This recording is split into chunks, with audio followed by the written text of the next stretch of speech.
We love Classical Conversations. Your organization is known worldwide, and we certainly appreciate every facet that you do. I do believe in what you're doing because I've seen it in my family. I'm so excited about all the things that, Robert, you guys do with Classical Conversations. It's been a huge blessing for our family. Grateful for the work at Classical Conversations. You're a leader and you have been in this movement for a long time. I do feel like I have a debt of gratitude to you, your family, all of CC for just the fruit that has come from CC. Appreciate all that you guys do, both through this wonderful podcast and also through Classical Conversations, which I am convinced is the best education resource out there. Thank you very much for all that you do for the cause of Christ and for our families and for our children. Really, really appreciate it.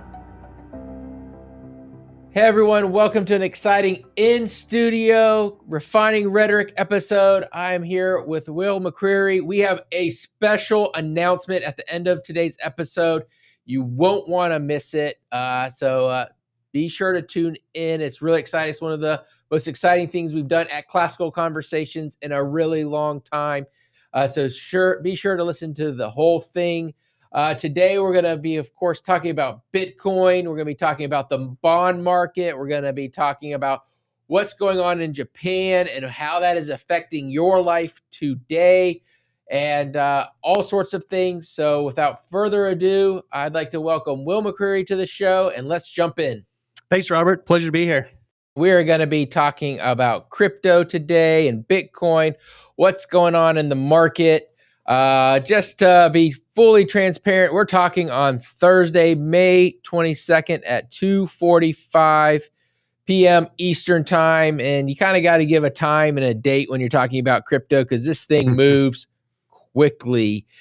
So hopefully that you have been following along, learning and listening over these last 5 years, because today we have hit an all-time high, $112,000, $111,912 as I'm looking at it right now. So it's going to be interesting to see what it will be in a couple weeks. It looks like the bull market is about to take off. We're in price discovery.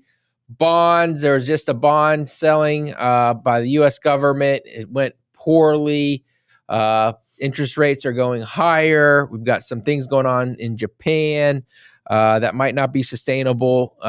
You've got the stock market's been going up and down, depending on what the tweet says and what the Fed says. And there's not really any fundamental difference. So excited to be here today talking to you all. Be sure to share this episode with a friend. Watch along on YouTube. Yeah, so another all-time high today. I know just a couple months ago, we went from, at the beginning of the year when Trump was inaugurated, we saw 109,000. Yep. Then we saw it plummet to 72,000. and Wild. And I think when we recorded last time, it was in the mid-80s or something like that. 88 or something, yeah. Yeah, so what's been going on with the market? Why are we at an all-time high today? My goodness, a lot of factors that we're going to touch on. The bond market's a big part of that. The cycle, which we talked 5-10 minutes on last time, is another part of that. We were thinking things were heating up, even though there's a little excitement. Those news cycles kind of mess up the financial cycles, as we touched on, different tweets and inaugurations, which we try to plan in when possible. But it's exciting times. Yeah, so it's exciting. I think if you're in crypto, it could be kind of depressing if you're not, because some of the reasons that maybe the Bitcoin's at an all-time high is people are fleeing other assets. The U.S. dollar is going down, which I guess might help with our trade deficits. It's something that that we need to kind of get into control. Mm-hmm. We just the House last night passed the big beautiful bill, as President Trump likes to call it, but still adds $4 trillion or maybe more potentially to our deficit. While that's happening, our bonds aren't selling like they used to, so what's going on? Like, what do you see? Where are we in the marketplace? Because we talked about the 4-year cycles last time a bit, but yeah, are we? We had the halving a little bit over a year ago now, what, 14, 15 months. Mhm. So it seems like if we follow historical cycles, like, are we at the end? Like, are we repeating what we saw 4 years ago, where we kind of had a double top, 3-6 months apart, and then the market fell out underneath? Or are you optimistic that we still have a higher move to go to? I'm optimistic that we have a higher move to go to for a couple of reasons. We did that double top last time.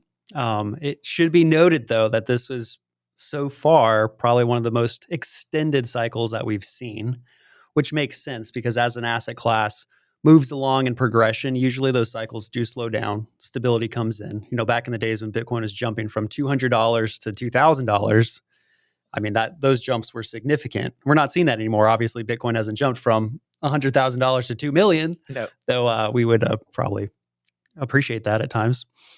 So that it's just natural that that price stabilizes a little bit the more you get into those cycles. But we are a little bit extended. I think the double top that we're seeing right now is probably due to the inauguration of the current administration who's in power. And that was definitely got off of all the trends. So in crypto and technical analysis, you have trends, right? And lines, and you have places where the price usually is. You have a 20-day, you have the M2 money supply, and you have different trend lines that crypto follows. And during the inauguration, we got way ahead of some of those trend lines, right? Which was Right. early. And then we overcorrected down to this 70,000, 72, like you were saying earlier. And now we're kind of getting back. There's also something, not to get too technical, but it's called an Elliott 5-wave, which pretty much is a universal principle across all asset classes. So stocks, commodities, where when assets going through its cycle, it usually spikes 4 to 5 times. And we have not seen that 5th spike in crypto. So a lot of analysts and market movers are still expecting that, as well as they're factoring that in along with the cycles, prolonged cycles. And that's probably where we're at now. So I believe myself that we still have probably 3 to 6 months left of this bull cycle before we may trend backwards a little bit. So that's just my opinion. What are your thoughts on that? Yeah, I kind of see there's kind of 3 widely different scenarios that I see potentially playing out here. And I'm not a predictor of the future. So one would kind of be the bearish sentiment. Last year, 2 years ago, I was predicting a top around $120,000 to $140,000. Mm-hmm. Right now we're right around 112. So, that's kind of in sight. And so I could see kind of a bearish scenario of us running up another, somewhere between $8,000 and $22,000. Sure. I think the kind of the next place people are talking about right now is like 121 to 125,000 is kind of the next stopping point for price discovery. So if that is the second top, then we're going to see a retracement over the next 6 to 18 months, probably down to $40,000 or $50,000 a coin. Mm-hmm. Before starting kind of the next cycle as we prepare for the 2028, right? 2028 halving event. Yes. At which point you would probably expect to see, in 28, 29, a 250,000, 200 to 250,000. And that's kind of a diminishing returns, kind of bearish outlook, potentially. So that's one option, and maybe it doesn't even hit 120. Maybe it's this 112 area, and we go back down to 40 or 50,000. So the other option, which I think is kind of more consensus from the people in the marketplace, is following that M2 money supply. And so there's a theory that Bitcoin lags M2 money supply by 90 to 100 days. And so as more liquidity goes into the system worldwide, to think China just printed $1 trillion or trillion yen. I don't know how that equivalent is of dollars, but sounds like a lot. That Bitcoin follows. And so when you look at that, you're looking at about $181,000 Bitcoin, according to some analysts, sometime this summer, July, August timeframe. Again, you'll probably see that 120 number end of May, 140 kind of end of June, 160 end of July, 180 in August, something like that. And then the real question is like, how much does FOMO, fear of missing out, kick in? Right. Do we see it going up to 250, 300,000? And the scenario where it kind of goes up to 180 or more, I think you could see a retracement down, maybe as low as 72. It might hold above 100. So we could potentially, there might not ever be a Bitcoin sold underneath 100 before. But since we record this earlier, you could be laughing because Bitcoin right now is at 70,000, in which case it might be a really good time to buy. Or you could be saying, why did they release this faster? Because Bitcoin spiked right up to 140,000. So that's always the fun of pre-recording episodes. But anyway, so that's kind of, I think, most people's expectations that are in the market now. Yeah. And then there's, the cycles are done kind of group that just says, there's still, the Saudis are starting to buy Bitcoin. There's some people who think the only way that the federal government gets out of this debt mess is to buy Bitcoin. That you've got institutions, universities. There's a new hedge fund that's going to raise $1 billion to buy crypto.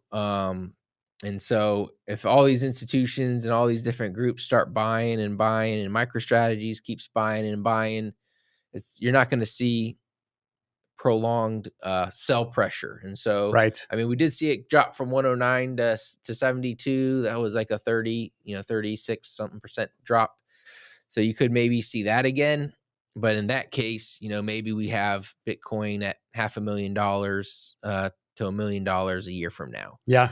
And at which point, some of these things, it's exciting if you own Bitcoin, but it's scary because that's obviously meant that our debt has kept on rising. The dollar, not just the US dollar, the US dollar might be strong compared to the other currencies, but just currencies in general. Nation states have had to inflate their way out of this debt crisis. Our economic policies aren't working well, and so will be a flight to Bitcoin. Bitcoin will, instead of being a risk on asset, will kind of switch to a risk off asset. And I think kind of JP Morgan and Jamie Dimon kind of signaled that for us right this week. I think so. Yeah. When the bonds are being sold by the federal government to finance the debt, our current debts, I don't know the exact percentages, but they were financed during COVID, so they're probably like somewhere between 2-3%. Now they're having to refinance 5 to 7%. So a significant amount of our tax dollars are now going to go to paying off debt. I think this last quarter we paid more to pay off our debt than we sent to the U.S. military. Oh my! So you can see it's unsustainable. So if we have to inflate our way out of it, that's the preferred method, not by me, but that's the preferred method by governments. Sure. Inflate and of course they say grow. That Bitcoin housing is going to become even more unaffordable.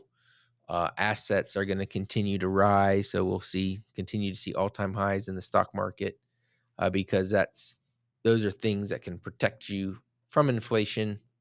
Versus if you're holding cash, it's going to continually to be devalued. Your life's work's going to be devalued away. If you've worked 50 years and saved, $100,000, well, that $100,000 might buy you a cheeseburger, Exactly. here soon enough. So, yeah, so that's kind of what I see going on. And the interesting thing, talk about Bitcoin's at an all-time high, but there's all these other cryptocurrencies and they're nowhere near their all-time high. I saw something the other day that some of them haven't had an all-time high in a year, or 3 years.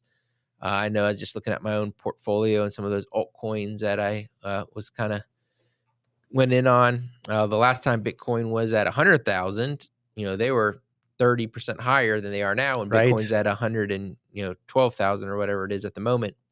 So what's happening kind of in the non-Bitcoin crypto markets? What has historically happened and what are we seeing? Mm-hmm. Well, historically, the altcoins, which are alternatives to Bitcoin for anyone who doesn't know, they follow what's called the whip model, whereas Bitcoin's the leader. It has the most liquidity, the most capital infused into it as an asset class.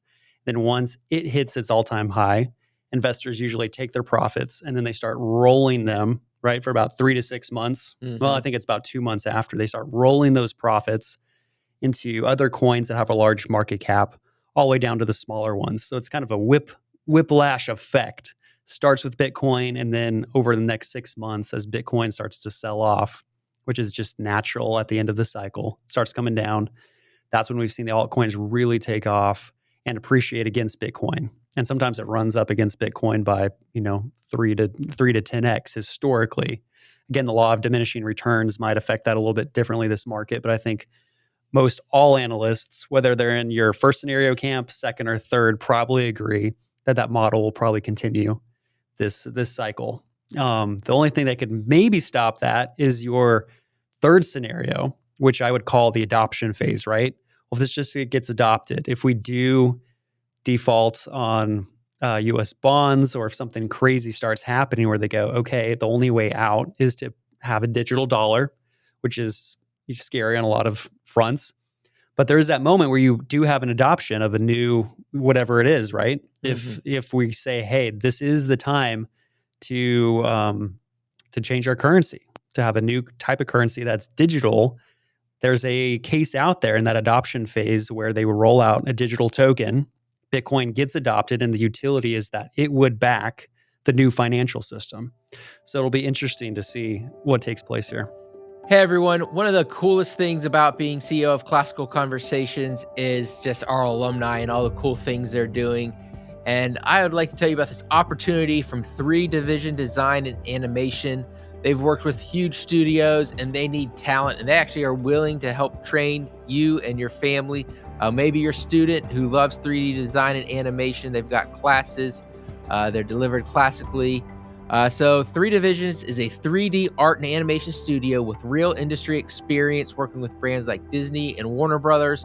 They have a 10-week cohort that gives students hand-on training in 3D software Blender, along with mentorship from industrial professionals and a Christ-centered approach to creativity. Equip your students with the skills to thrive in the future of digital art. Apply by May 31st and receive a 20% discount at 3division.com/cohorts. That's 3division.com, spelled out THREE, division.com/cohorts, and get that discount. So go there today. Go check it out. I've heard great things about this class from Classical Conversation students. Now back to the show. Yeah, so they have a stable coin now for the bill going through Congress. And so some of the theories that I've heard, this would not be a digital dollar. This wouldn't be a government-backed entity. But basically what a stable coin does is it uses the kind of crypto rails to make things much more efficient. Right. Most people don't understand when you use a credit card, 3% of what you're spending goes to the credit card company. And we see it, people are understanding that now, that a lot of people add a credit card fee, but like small businesses, hey, you give them $10. Well, the small businesses isn't getting the whole $10, 30 cents of that's going to the credit card company. With crypto and like these stable coins, that 3% fee can go to 0.5 cents. So instead of 30 cents, now you're paying less than a penny in fees, so the businesses can keep more due to efficiency. Yep. Things like that. And so those stable coins, as they get created, are potentially going to be buying US bonds because they need the capital and the cash to keep them pegged at $1. And so Right. So if this passes, you can see the US dollar almost stabilizing and the bonds being able to be sold because they're being bought by these stable coin companies. And that's kind of how the banks and these international transactions are going to be happening. So it'll be interesting because that could definitely help the market out, but also keep Bitcoin going. And one of the interesting things this week, historically, kind of the Bitcoin and S&P have kind of followed each other. There's always talks of those decoupling of basically, will there ever be a point when the S&P goes down for a while and Bitcoin goes up? And we've seen that for the last week. I don't think we've seen enough of it to think that they've completely decoupled. We've actually seen gold at one point in the last couple of weeks has outperformed the S&P 500 over the last, I think, 5 or 10 years. Right. Yep. As it's gone up. So what is Bitcoin decoupling from the stock market? Like, why would that be important? Like, what are some economic problems that might have or benefits?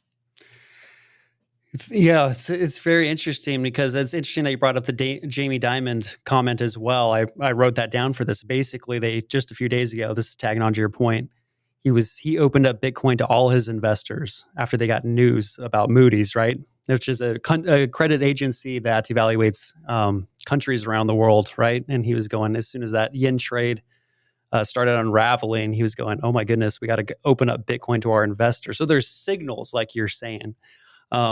And those signals are coming through quickly that, hey, this is an asset class that is a flight to safety. So as that money is now, the doors are open for the investment to come in, right? I see that as their way of propping up Bitcoin and saying, hey, we are ready to adopt and have the stable coins, like you were mentioning, buy those bonds. I think they were leaving the door open in case that is a flight to safety. Who coined that phrase? Was that BlackRock? Oh, I'm not sure. That Bitcoin is a flight to safety? Yeah, I mean, it's always been a risk off or risk on asset. So risk on basically means, hey, I have $100. I don't have anything to do with it. So I'm going to throw it into Bitcoin because maybe it'll do really well. But if I lose it, it's not going to like affect my day-to-day, lifestyle type stuff. And versus like a risk off asset, it would be like something like gold or bonds is like, I have $100 in my bank account, a year from now, I need that $100 to still be there. Right. I don't necessarily need to use it in the next 12 months, but I need the money to be accessible to me. And so those are kind of what would be a risk off asset. So the interesting part with like the stocks to me, because so many of these, there's a couple things, right? You have your like Magnificent Seven who just like, they have so much cash. Like they can just, they're not needing Go to any go direction they want, anywhere, right? They right. can spend money like drunken sailors for the next decade and they still have more money than they need. Or it's money they've earned. But you've got like typically historically you've needed outside investors. They don't need them anymore. But then you've got the other 497 companies on the S&P 500. Some of them, up to debt in their eyeballs, use debt to grow. And now debt's, costing a lot more money. So they're needing to do layoffs and stuff like that.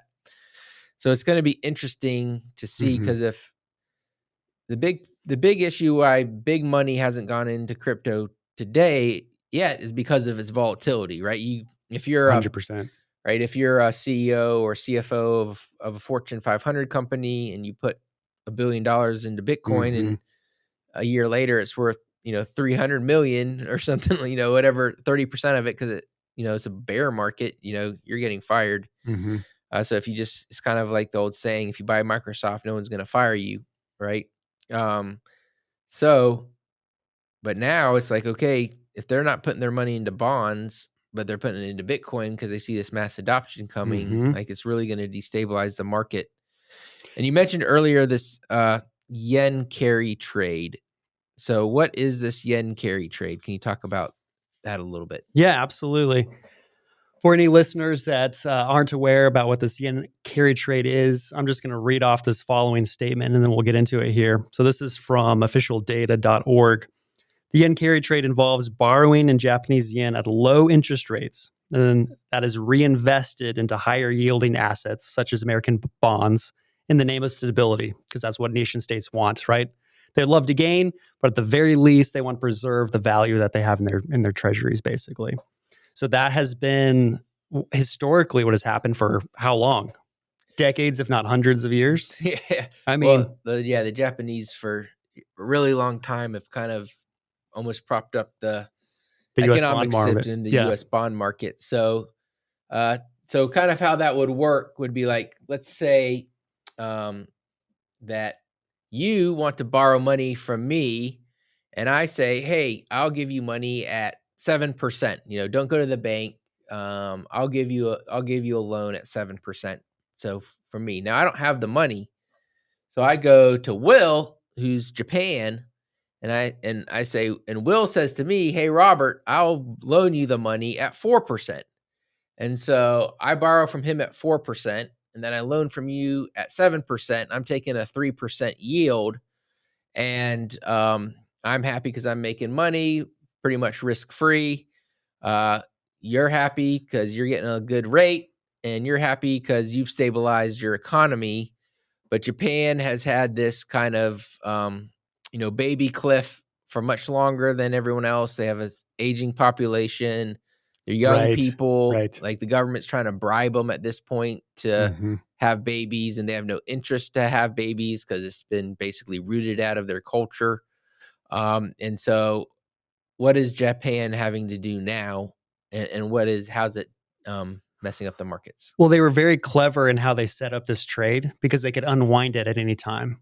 And one thing is global sentiment, or if a nation state has a rating that changes, a credit rating that changes, they can unwind it. And officially that started happening yesterday. Over the last week, there was speculation. You mentioned the last 7 days where they were like, well, is this decoupling actually real? Right. So there's speculation. Then yesterday, officially, they started unwinding that thing.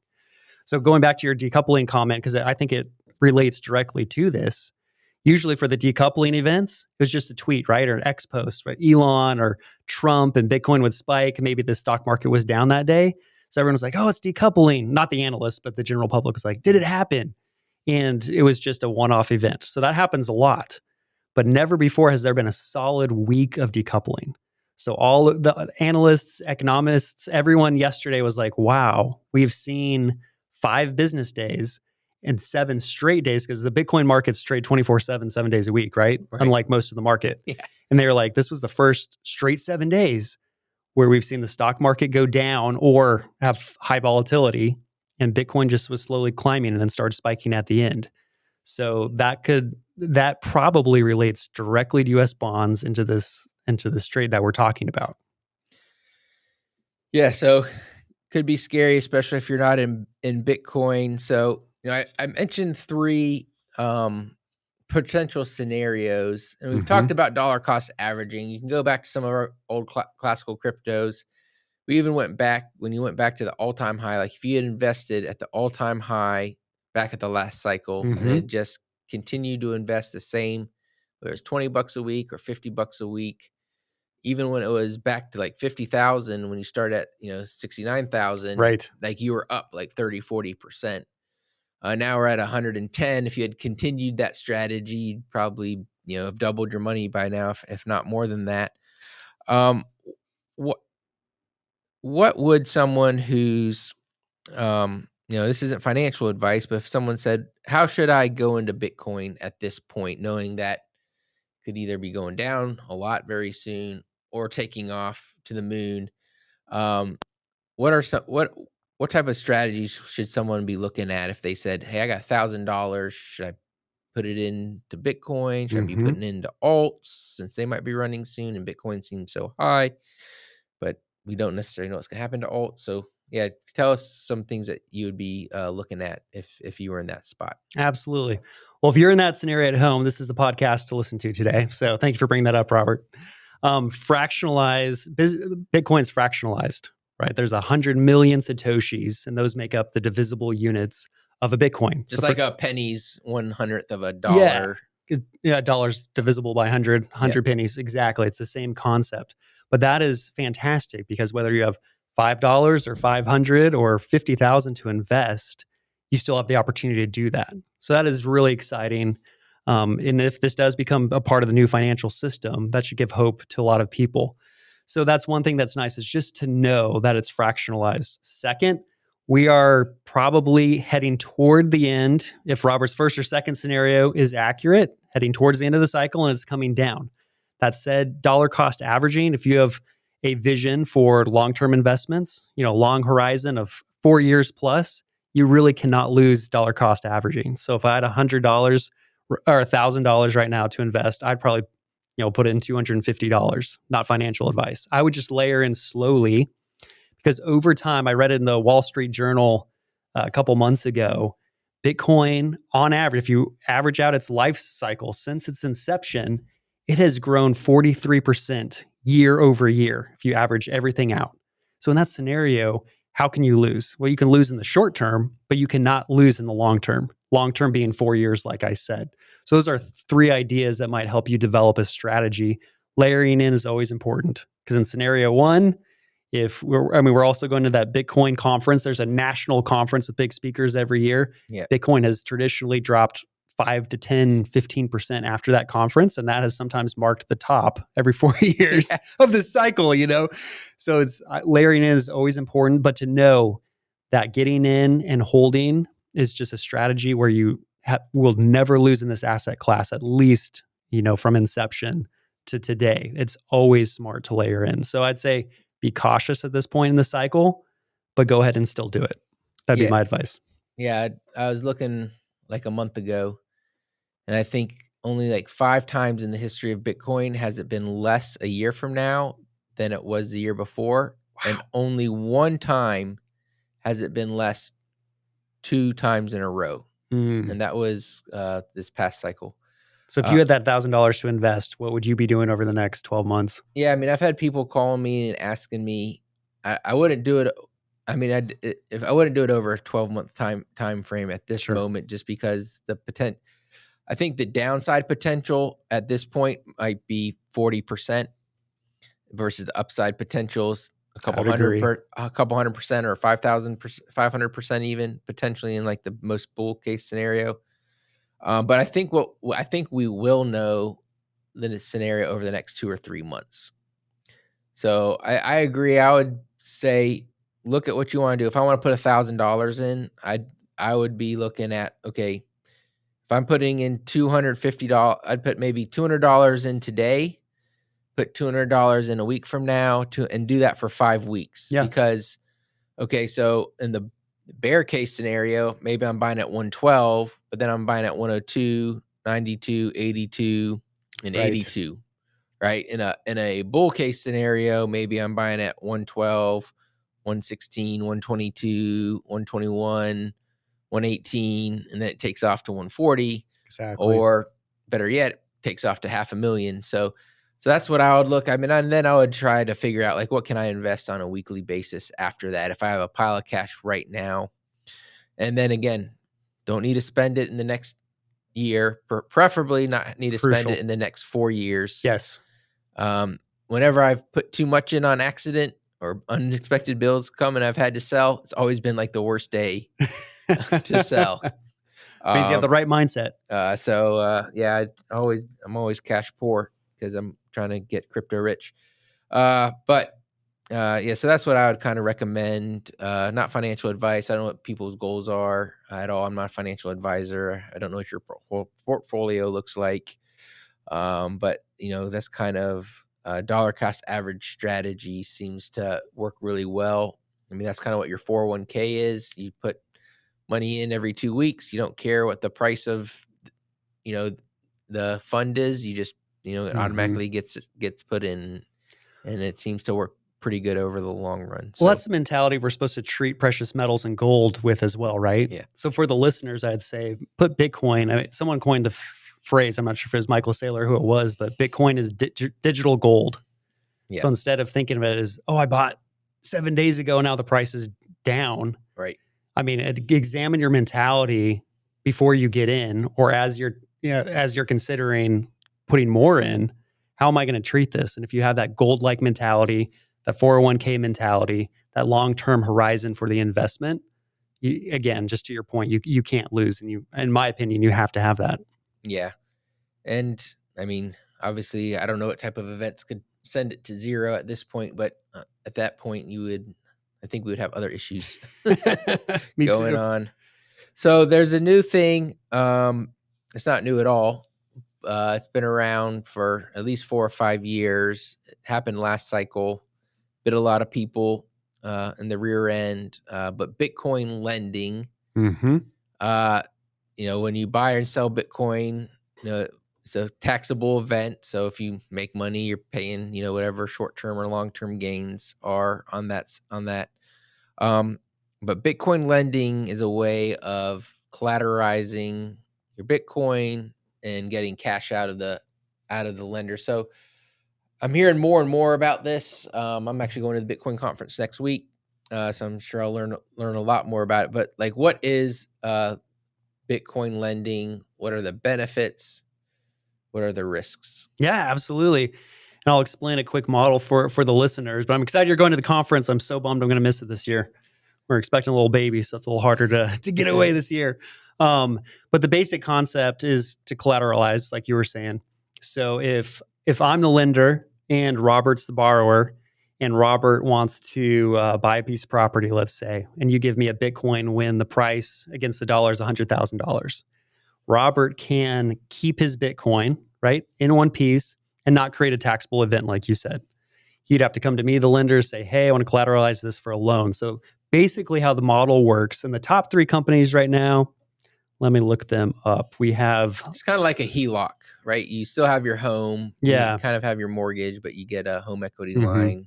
Right. And you're paying, I have a HELOC. I think I paid like 7-8% from when I got it. But so tell us a little bit about what companies are doing it and what, because I think they've learned some lessons from the failures and what happened last time.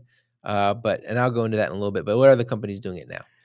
Yeah, it's gaining popularity quickly. The top 3 companies right now who have made this popular, and again, there's many. It's fast, and probably on a weekly basis, companies are coming out with Bitcoin lending products. But the top 3 would be Lend, LEDN. You'll have to look for them at the conference.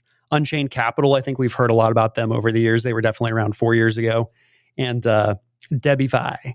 Would those be the top 3? So they have the most liquidity, right? The most access to capital in their lending platforms right now. So if I'm the lender, you're the borrower, the advantage to you is you don't have to sell your Bitcoin, because a lot of people are going, hey, this is my long-term holdings. I don't want to sell this. I don't want to create a taxable event. I don't want to pay 25% of my gains off of this. So you'd come to me. I would be a custodian. I would take your Bitcoin. You still own it, but I would custody it temporarily and then lend you stablecoin. Again, stablecoins are pegged to the value of the dollar. So you give me a Bitcoin at the value of $100,000. I give you $100,000 of stable coin. Yeah, I don't think they're giving you $100,000 of stable coin. They're giving you like 80,000 or 50,000, right? Because if you give 100,000, it drops.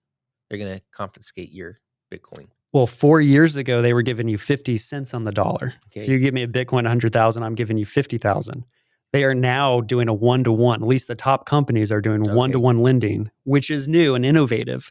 But there's a catch to it I'm going to get to in a second. And then as soon as you repay that loan, whatever it is, the interest rates depend on your Robert's credit score, all those other factors that we have to deal with if we're buying a traditional house.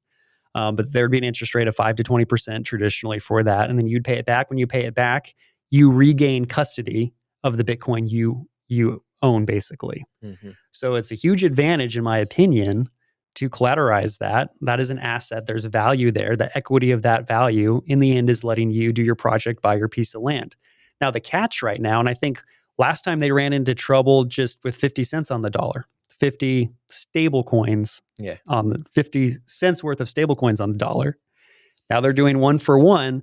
The catch now is that there's a liquidation event tied to these loans. So that's why I say be very cautious with this. And I think it's around $30,000. So if Bitcoin dropped from $112,000 or $100,000 down to $30,000, you lose the loan. Like, they literally will sell your Bitcoin at $30,000 and you're out. And there's paperwork for that officially with these companies. So that might that'd make me think twice before doing that right now. But that's out there. So it's an interesting kind of catch-22. And there also are those companies from 4 years ago that say we only accept 50 cents on the dollar as far as a loan agreement. But it's out there, and I'm telling you, if you have enough capital for that to work, I mean, there's a lot more collateralized instruments that are more painful to the borrower than lending out their Bitcoin. Because at the end of the day, you still own it. Yeah. Well, I think one of the things that they got in trouble for last time was they were loaning out. And the same thing that happened in kind of the 2008 was they were kind of double loaning out your Bitcoin money. And so they were using that double dipping on the money liquidity pool. So, and if somebody else defaulted on their loan, that could actually cause your loan to default, even if you were continuing to pay it, or them needing to call your loan and then you having to pay all that money back when you weren't planning on paying it back in that type of time frame. And so I would definitely not get a 1-to-1 loan. That Well, especially now, I was thinking on my drive over here. especially if it drops down to Yeah. 40,000, like potentially could happen. So what time in the market cycle do you think it would be an advantage to possibly employ that type of strategy? I have an opinion, but I want to hear yours. Yeah, I mean, I think you got to look at each loan agreement. Like Mhm. I would, I have thought about, loaning out one on like a 30 or 50%, because then, Yeah. you could potentially use that money to do a home improvement or buy more Bitcoin. Because Michael obviously, Saylor, that's what he does. yeah, if Bitcoin keeps going up, then okay, you take a $30,000 loan out. Now that $30,000 is worth $90,000 because it's gone up to Mhm. $350,000. It's done that bull case that we talked about. You pay your $30,000 plus interest back, and you've got $60,000 or Imagine some that change the in that. collateral on your loan pays for itself. Yeah, the collateral on the loan pays for That itself. is insane. There's not a lot of financial instruments that give you that possibility. Well, on the other hand, your house is unlikely to drop from whatever its current value is. I mean, even in 2008, it dropped, significantly, Mhm. 10, 20%, but not, 70 or 80%. So it's very risky, but I think as the market stabilizes and you don't see it going up and down as much. And it also depends when you get in, right? If if you bought in and have been buying in for a long time, right, you got to think about those taxes that you're paying. So, Mhm. if I've been dollar cost averaging in and say I've got, maybe I've got $10,000 into Bitcoin, but my value right now is at 30 or 40,000. Well, maybe I feel comfortable going to take a $15,000 loan out, because even if I default on it, well, yeah, I lose my Bitcoin and my potential, but I've actually gained from what I put in initially. So some of that, would have to play into it as well as what the value of it is in and what you're needing to do. But I think it's conditional, right? Like you're saying, there's a lot of conditions. You just have to be really smart with it. I would today, if I was to take out a $50,000 loan, I would actually go to a traditional bank. And I'm a huge crypto proponent, and I absolutely love crypto. My thought on the drive over here was when we're in a bear market, because Bitcoin traditionally drops 55 to 75%, right, from its all-time high down. I think that would be the time to take out a Bitcoin loan, because traditionally it does not drop lower. Or might go down temporarily for a month, and it usually spikes back. But if it falls 50% and you take out a loan 1-to-1, 50 cents on the dollar, whatever it is, it's very unlikely that's going to drop another 70%. So I think it's timing in the market, and that's the way I would look at it. Yeah. Yeah. Don't let banks or other people steal your Bitcoin. Yeah, please don't. So, we've been talking about Bitcoin and different cryptocurrencies for a while now. And I wanted to finish off this episode with a special announcement, something we just had our graduation here at Southern Pines. We had about 100 students coming around from the U.S. and to celebrate. We're going on a cruise in 2026 for graduation, National Memory Master, kind of end of year, just vacation with a bunch of Classical Conversations families. I think we've rented out about at least 25% of the boat. Could go even higher. Let's if we go. get more people on. But yeah, one of the things that we're doing at Classical Conversations is trying to connect more and more with our families and our audience. So you've been instrumental. So I'll let you do the announcement. So what is the new program or new kind of opportunity we have for our Classical Conversations families?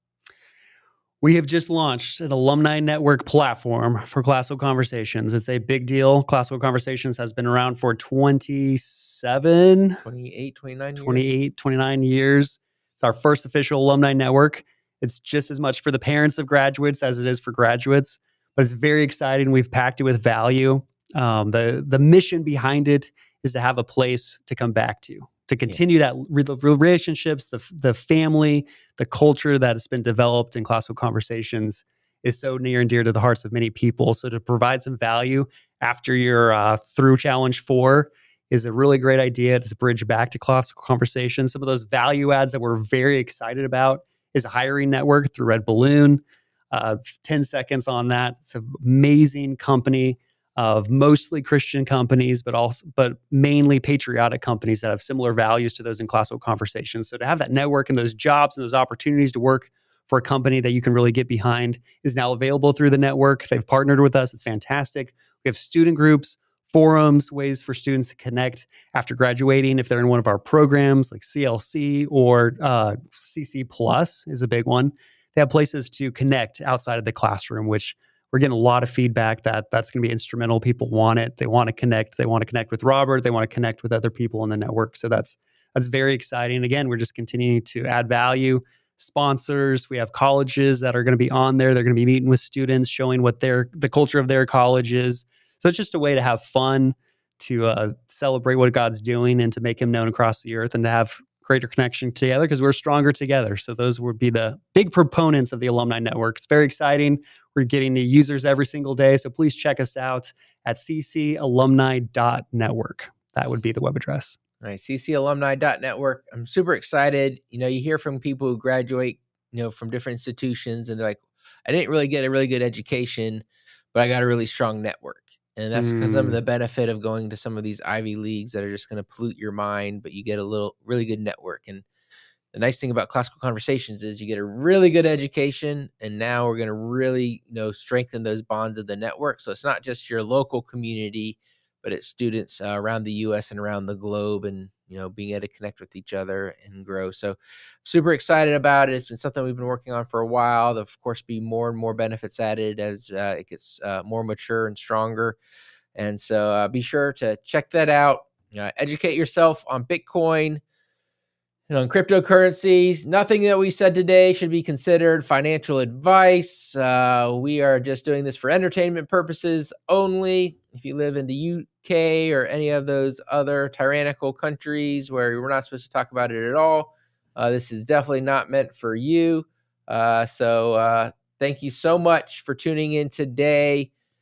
Be sure to protect your wealth. We're not making any money off this. We don't have any sponsors or anything like that talking about this yet. But dollars going down. There's, fear in the market. Consider if Bitcoin is a way to preserve your work, and don't let the politicians and the central banks steal everything that you've worked so hard to do by deflating your previous work. So until next time, be sure to share this episode with a friend, subscribe on YouTube, follow me on X, The Robert B Show. I love connecting with you there, and we will see you next week. God bless. Thank you for listening to Refining Rhetoric with Robert Bortons. Want more? Make sure to subscribe so you won't miss an episode. You can also follow us on social media to continue the conversation, and visit classicalconversations.com/rhetoric to find out how you can join a local homeschool community.